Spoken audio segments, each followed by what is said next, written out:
नमस्कार, PM news में आपका स्वागत है। मेरा नाम हिमांशु मिश्रा, आपका नाम? विवेक राजपूत गोलू माते बरल। जी, आप किस पद के दावेदार हैं और कहां से? जी, मैं विवेक राजपूत गोलू माते बरल सेंट्री जिला पंचायत वार्ड नंबर 4 से जिला पंचायत सदस्य की तैयारी कर रहा हूँ। आपका चुनाव चिन्ह क्या है सर? चुनाव चिन्ह अपना है खजूर का पेड़। खजूर का पेड़। ये राजनीतिक में आने का आपका कैसे विचार बना और क्या आप पहल करना चाहते हैं? यही विचार हमेशा ज़रूरत से बनते हैं। जी, समाज में जिस चीज़ की आवश्यकता होती है, युवा भटक रहा है, किसान के हक की कोई बात नहीं, युवा के हक की कोई बात नहीं कर रहा है, किसान के हित की कोई बात नहीं कर रहा है। और ऐसा भी नहीं है कोई नहीं कर रहा है, कुछ लोग हैं जिनसे आज व्यवस्थाएं बनी हुई हैं। 6 साल दिल्ली रहा, काम कर रहा कॉर्पोरेट कल्चर में। इसके बाद जब भी आता था वोट डालने के लिए आता था और खामियाजा ये भुगतना पड़ता था कि चुनावी मुद्दे जो होते थे वो केवल चुनाव तक सीमित रह जाते थे, इसके बाद दूसरी बातें रह जाती थी। तो कहीं ना कहीं इस चीज़ का मलाल मन में रह जाता था कि जो चीज़ हम दूसरे के लिए ताकत दे रहे हैं वो ताकत हम अपने आप को बनाएं और फिर उस चीज़ के लिए काम करें जिस चीज़ की समाज को ज़रूरत है। आप जब वोटिंग आपकी क्लियरिटी होती है, आप विजयी नया अनोखा लोगों के लिए सौगात लेके आए। लेकिन सबसे पहले बड़ी बात तो हमारी जीत ही सबसे युवाओं के लिए सौगात है। आज हम निर्दलीय जीत के आएंगे तो बड़े बड़े नेताओं, बड़ी बड़ी पार्टियों को सीधा अटैक हो रहा है कि एक युवा, क्योंकि युवा वर्ग सबसे ज़्यादा खुश है। ये गोलू माते की जीत नहीं होगी, ये जीत होगी हर एक युवा वर्ग की जो राजनीति तो करना चाहता लेकिन किसी नेता के पेशलगू बनना नहीं चाहता था। आज के समय में सारी पार्टियों के जो भी टिकटधारी नेता हैं वो सबकी हवाएं टाइट हो रही हैं, पसीने निकल रहे हैं कि भैया ये क्या हो रहा है। तो ये जीत जब युवा जीत के आएगा तो सबसे पहले उन्हें ही ये गिफ्ट और उपहार मिल रहा है। हमारी जीत युवाओं का उपहार है। जी, आने वाले समय के लिए आप लोगों के लिए जो गाइडलाइंस जो चल रही है उन गाइडलाइंसों पे काम करना चाहेंगे कि उससे कुछ अलग करके दिखाना चाहेंगे? किस तरह की गाइडलाइंस के बारे में आप बात कर रहे हैं? जैसे कि हमारे यहाँ युवा पीढ़ी इस समय कार्य योजनाओं में विफल है। इस समय क्या है कि अच्छा, एक चीज़ बताइए, युवा वर्ग कैसे कार्य योजना में विफल है? मतलब राजनीति छोड़ दो, आपको ISPCS युवा चाहिए, आपको बॉर्डर सिक्योरिटी पर युवा चाहिए, सुनिए मेरी बात, आपको बड़े बड़े हर एक संगठन में युवा चाहिए। केवल राजनीति में आप कहते हैं कि युवा विफल हो जाता है। आप नहीं चाहते हो कि बुजुर्ग लोग कृषि छोड़ें और युवा को जगह दें। सर, हम उस तरीके की बात नहीं कर रहे हैं। हम लोग बात कर रहे हैं क्योंकि हमारे युवा पिछड़ा वर्ग और निचला स्तर जो भी है आज की डेट में कहीं काम नहीं है। देखो, युवा का कोई वर्ग नहीं होता है, हम आपको बताएं। युवा हरिजन में भी आता है, युवा पिछड़ा में भी आता है, युवा सामान्य में भी आता है। युवा का कोई वर्ग नहीं। युवा में जोश है, युवा में सच्चाई है और युवा शिक्षित है और युवा सक्षम है। तो हम मान लें कि अगर आपको विजयी प्राप्त होता है तो आप एक अनोखी पहल लेके आए। देखो, अनोखी पहल हमने आपसे पहले ही कह दिया, गोलू माते की जीत के साथ एक बुंदेलखंड में नई राजनीति का इतिहास लिख जाएगा, खासकर से युवा वर्ग के लिए।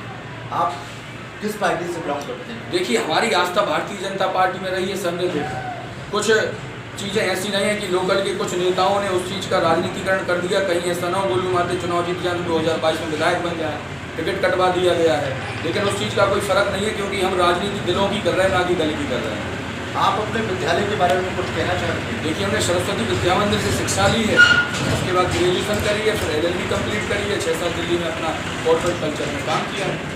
जो हमारे युवा छोटे छोटे बच्चे हैं आज प्राइवेट विद्यालयों के लिए जाना करते हैं, आज हम लोग पढ़ाई वगैरह करते हैं, तो आप ये सरकारी व्यवस्थाएं जो हमारे यहाँ चल रही है उनके लिए क्या कहना चाहेंगे? देखिए, सबसे बड़ी बात तो है कुछ चीज़ें ऐसी होती हैं, हर चीज़ में तो सरकारी चीज़ चाहिए, कुछ भी सुख सुविधाएँ आती हैं, लेकिन पढ़ाई हम लोग सरकारी नहीं कराते हैं। कुछ चीज़ें हमें लोगों को जागरूक करनी है, कुछ सरकार को उस चीज़ के लिए ऐसा करना चाहिए कि लोग वहाँ पर खिंच के आएँ। सरकारी स्कूलों की आप स्थिति देखो तो फट्टी बिछाने से लेकर हर एक चीज़ बच्चों से। एक बार मैंने मुद्दा उठाया था एक स्कूल का कि जहाँ पर शोषण होता था, बच्चों को खेल के नाम पर उससे ईंटा उठवाए जाते थे, सफाई करवाई जाती थी। तो कहीं ना कहीं कुछ ऐसे अट्रैक्शन या कुछ ऐसे चीज़ें करनी चाहिए कि जहाँ पर सरकारी विद्यालय भी बच्चे खुलकर आएँ और उन्हें लगे कि हमें प्राइवेट से ज़्यादा सुविधाएँ मिल रही हैं। अपने ग्रामवासियों को, क्षेत्रवासियों को, पदाधिकारियों को आने वाले पर्व की नव दुर्गा की कुछ हार्दिक शुभकामनाएं सौगात देना चाहेंगे? देखिए, माता रानी सभी के परिवार को स्वस्थ रखे, खुशहाल रखे और सभी क्षेत्रवासी और ग्रामवासी जो हमारे बुंदेलखंड अपितु पूरे भारतवर्ष का, क्योंकि हम एक वसुधैव कुटुंबकम वाले व्यक्ति हैं, हर एक घर को अपना परिवार मानते हैं और विशेषकर सेंट्री जिला पंचायत की हर एक गांव की, हर एक गली के, हर एक घर में हर एक सदस्य हमारी रिश्तेदारी, हमारे घर जैसे संबंध जुड़ चुके हैं। सभी को चैत्र की नवरात्रि की हार्दिक शुभकामनाएं। माता रानी आपके परिवार को खुशहाल रखें, स्वस्थ रखें सब लोगों को, और आपको भी शुभकामनाएं और बहुत बहुत धन्यवाद कि आपने जो हमें इतना लायक समझा। अगर आपको विजयी प्राप्त होता है तो आप एक अनोखी पहल लेके आए। देखो, अनोखी पहल हमने आपसे पहले ही कह दिया, गोलू माते की जीत के साथ एक बुंदेलखंड में नई राजनीति का इतिहास लिख जाएगा, खासकर से युवा वर्ग के लिए। आप किस पार्टी से बिलोंग करते हैं? देखिए, हमारी आस्था भारतीय जनता पार्टी में रही है, सबने देखा।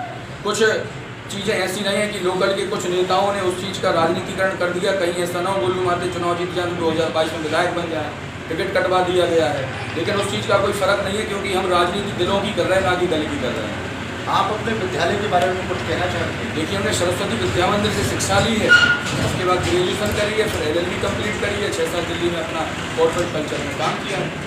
जो हमारे युवा छोटे छोटे बच्चे हैं, आज प्राइवेट विद्यालयों के लिए जाना चाहते हैं, करते हैं, आज हम लोग पढ़ाई वगैरह करते हैं, तो आप ये सरकारी व्यवस्थाएं जो हमारे यहाँ चल रही है उनके लिए क्या कहना चाहेंगे? देखिए, सबसे बड़ी बात तो है कुछ चीज़ें ऐसी होती हैं, हर चीज़ में तो सरकारी चीज़ चाहिए, कुछ भी सुख सुविधाएँ आती हैं, लेकिन पढ़ाई हम लोग सरकारी नहीं कराते हैं। कुछ चीज़ें हमें लोगों को जागरूक करनी है, कुछ सरकार को उस चीज़ के लिए ऐसा करना चाहिए कि लोग वहाँ पर खिंच के आएँ। सरकारी स्कूलों की आप स्थिति देखो तो फट्टी बिछाने से लेकर हर एक चीज़ बच्चों से। एक बार मैंने मुद्दा उठाया था एक स्कूल का कि जहाँ पर शोषण होता था, बच्चों को खेल के नाम पर उससे ईंटा उठवाए जाते थे, सफाई करवाई जाती थी। तो कहीं ना कहीं कुछ ऐसे अट्रैक्शन या कुछ ऐसे चीज़ें करनी चाहिए कि जहाँ पर सरकारी विद्यालय भी बच्चे खुलकर आएँ और उन्हें लगे कि हमें प्राइवेट से ज़्यादा सुविधाएँ मिल रही हैं।